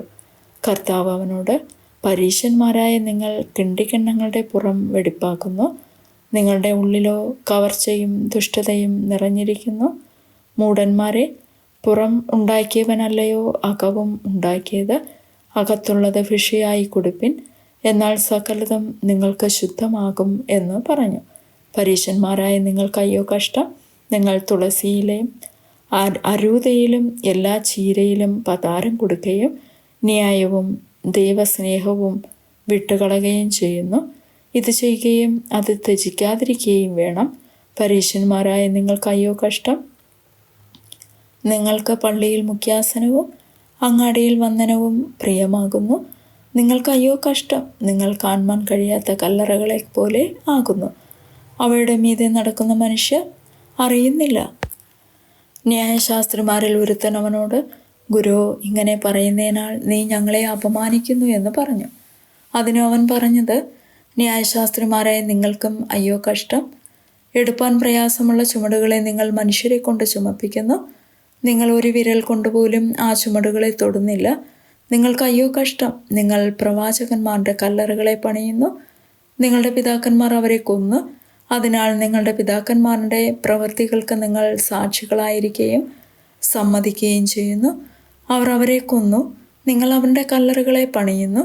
അതുകൊണ്ട് ദൈവത്തിൻ്റെ ജ്ഞാനവും പറയുന്നത്, ഞാൻ പ്രവാചകന്മാരെയും അപ്പോസ്തലന്മാരെയും അവരുടെ അടുക്കൽ അയക്കുന്നു. അവരിൽ ചിലരെ അവർ കൊല്ലുകയും ഉപദ്രവിക്കുകയും ചെയ്യും. ഹാബേലിൻ്റെ രക്തം തുടങ്ങി യാഗപീഠത്തിനും ആലയത്തിനും നടുവിൽ വെച്ച് പട്ടുപോയ സക്കരിയാവിൻ്റെ രക്തം വരെ ലോകസ്ഥാപനം മുതൽ ചൊരിഞ്ഞിരിക്കുന്ന സകല പ്രവാചകന്മാരുടെ രക്തം ഈ തലമുറയോട് ചോദിപ്പാൻ ഇടവരേണ്ടതിന് തന്നെ. അതെ, ഈ തലമുറയോട് അത് ചോദിക്കും എന്ന് ഞാൻ നിങ്ങളോട് പറയുന്നു. ന്യായശാസ്ത്രിമാരായ നിങ്ങൾക്ക് അയ്യോ കഷ്ടം. നിങ്ങൾ പരിജ്ഞാനത്തിൻ്റെ താക്കോൽ എടുത്തു കളഞ്ഞു. നിങ്ങൾ തന്നെ കടന്നില്ല, കടക്കുന്നവരെ തടുത്തും കളഞ്ഞു. അവൻ അവിടം വിട്ടു പോകുമ്പോൾ ശാസ്ത്രിമാരും പരീശന്മാരും അവനെ അത്യന്തം വിഷമിപ്പിപ്പാനും അവൻ്റെ വായിൽ നിന്ന് വല്ലതും പിടിക്കാമോ എന്ന് വെച്ച് അവനായി പതിയിരുന്നു കൊണ്ട് പലതിനെയും കുറിച്ച് കുടുക്കു ചോദ്യം ചോദിപ്പാനും തുടങ്ങി. അധ്യായം 12. അതിനിടെ പുരുഷാരം തമ്മിൽ ചവിട്ടുവാൻ തക്കവണ്ണം 1000 തിങ്ങിക്കൂടിയപ്പോൾ അവൻ ആദ്യം ശിഷ്യന്മാരോട് പറഞ്ഞു തുടങ്ങിയത്, പരീശന്മാരുടെ പുളിച്ച മാവായ കപടഭക്തി സൂക്ഷിച്ചു കൊള്ളുവിൻ. മൂടിവെച്ചതൊന്നും വെളിച്ചത്ത് വരാതെയും ഗൂഢമായതൊന്നും അറിയാതെയും ഇരിക്കയില്ല. ആകയാൽ നിങ്ങൾ ഇരുട്ടത്ത് പറഞ്ഞതെല്ലാം വെളിച്ചത്ത് കേൾക്കും, അറകളിൽ വെച്ച് ചെവിയിൽ മന്ത്രിച്ചത് പുറമുകളിൽ ഘോഷിക്കും. എന്നാൽ എൻ്റെ സ്നേഹിതന്മാരായ നിങ്ങളോട് ഞാൻ പറയുന്നത്, ദേഹത്തെ കൊന്നിട്ട് പിന്നെ അധികമായി ഒന്നും ചെയ്യുവാൻ കഴിയാത്തവരെ ഭയപ്പെടേണ്ട. ആരെ ഭയപ്പെടണമെന്ന് ഞാൻ നിങ്ങൾക്ക് കാണിച്ചു തരാം. കൊന്നിട്ട് നരകത്തിൽ തള്ളിക്കളവാൻ അധികാരമുള്ളവനെ ഭയപ്പെടുവിൻ. അതെ, അവനെ ഭയപ്പെടുവിൻ എന്ന് ഞാൻ നിങ്ങളോട് പറയുന്നു. 2 കാശിന് 5 കുരികിലിനെ വിൽക്കുന്നില്ലയോ? അവയിൽ ഒന്നിനെപ്പോലും ദൈവം മറന്നു പോകുന്നില്ല. നിങ്ങളുടെ തലയിലെ മുടി പോലും എല്ലാം എണ്ണിയിരിക്കുന്നു. ആകയാൽ ഭയപ്പെടേണ്ട. ഏറിയ കുരികിലിനേക്കാളും നിങ്ങൾ വിശേഷതയുള്ളവർ. മനുഷ്യരുടെ മുമ്പിൽ ആരെങ്കിലും എന്നെ ഏറ്റുപറഞ്ഞാൽ അവനെ മനുഷ്യപുത്രനും ദൈവദൂതന്മാരുടെ മുൻപാകെ ഏറ്റുപറയും. മനുഷ്യരുടെ മുമ്പിൽ എന്നെ തള്ളിപ്പറയുന്നവനെ ദൈവദൂതന്മാരുടെ മുമ്പിൽ തള്ളിപ്പറയും. മനുഷ്യപുത്രൻ്റെ നേരെ ഒരു വാക്ക് പറയുന്ന ഏവനോടും ക്ഷമിക്കും. പരിശുദ്ധാത്മാവിൻ്റെ നേരെ ദൂഷണം പറയുന്നവനോടോ ക്ഷമിക്കയില്ല എന്ന് ഞാൻ നിങ്ങളോട് പറയുന്നു. എന്നാൽ നിങ്ങളെ പള്ളികൾക്കും കോയ്മകൾക്കും അധികാരങ്ങൾക്കും മുമ്പിൽ കൊണ്ടുപോകുമ്പോൾ എങ്ങനെയോ എന്തോ പ്രതിപാദിക്കേണ്ടോ എന്ത് പറയേണ്ടോ എന്ന് വിചാരപ്പെടേണ്ട. പറയേണ്ടത് പരിശുദ്ധാത്മാവ് ആ നാഴികയിൽ തന്നെ നിങ്ങളെ പഠിപ്പിക്കും. പുരുഷാരത്തിൽ ഒരുത്തൻ അവനോട്, ഗുരു, ഞാനുമായി അവകാശം പകുതി ചെയ്യുവാൻ എൻ്റെ സഹോദരനോട് കൽപ്പിച്ചാലും എന്ന് പറഞ്ഞു. അവനോട് അവൻ, മനുഷ്യ, എന്നെ നിങ്ങൾക്ക് ന്യായകർത്താവോ പങ്കിടുന്നവനോ ആക്കിയത് ആർ എന്ന് ചോദിച്ചു. പിന്നെ അവരോട്, സകല ദ്രവ്യാഗ്രഹവും ഒഴിഞ്ഞുകൊള്ളുവിൻ. ഒരുത്തന് സമൃദ്ധി ഉണ്ടായാലും അവൻ്റെ വസ്തുവകയല്ല അവൻ്റെ ജീവന് ആധാരമായിരിക്കുന്നതെന്ന് പറഞ്ഞു. ഒരു ഉപമയും അവരോട് പറഞ്ഞത്, ധനവാനായ ഒരു മനുഷ്യൻ്റെ ഭൂമി നന്നായി വിളഞ്ഞു. അപ്പോൾ അവൻ, ഞാൻ എന്തു ചെയ്യേണ്ടു, എൻ്റെ വിളവ് കൂട്ടിവെപ്പാൻ സ്ഥലം പോരാ എന്ന് ഉള്ളിൽ വിചാരിച്ചു. പിന്നെ അവൻ പറഞ്ഞത്, ഞാൻ ഇത് ചെയ്യും, എൻ്റെ കളപ്പുരകളെ പൊളിച്ച് അധികം വലിയവ പണിത് എൻ്റെ വിളവും വസ്തുവകയും എല്ലാം അതിൽ കൂട്ടിവെക്കും. എന്നിട്ട് എന്നോട് തന്നെ, നിനക്ക് ഏറിയ ആണ്ടുകൾക്ക് മതിയായ അനവധി വസ്തുവക സ്വരൂപിച്ച് വെച്ചിരിക്കുന്നു. ആശ്വസിക്ക, തിന്നുക, കുടിക്ക, ആനന്ദിക്ക എന്ന് പറയും. ദൈവമോ അവനോട്, മൂഢ, ഈ രാത്രിയിൽ നിന്റെ പ്രാണനെ നിന്നോട് ചോദിക്കും. പിന്നെ നീ ഒരുക്കി വെച്ചത് ആർക്കാകും എന്ന് പറഞ്ഞു. ദൈവവിഷയമായി സമ്പന്നനാകാതെ തനിക്ക് തന്നെ നിക്ഷേപിക്കുന്നവൻ്റെ കാര്യം ഇങ്ങനെയാകുന്നു.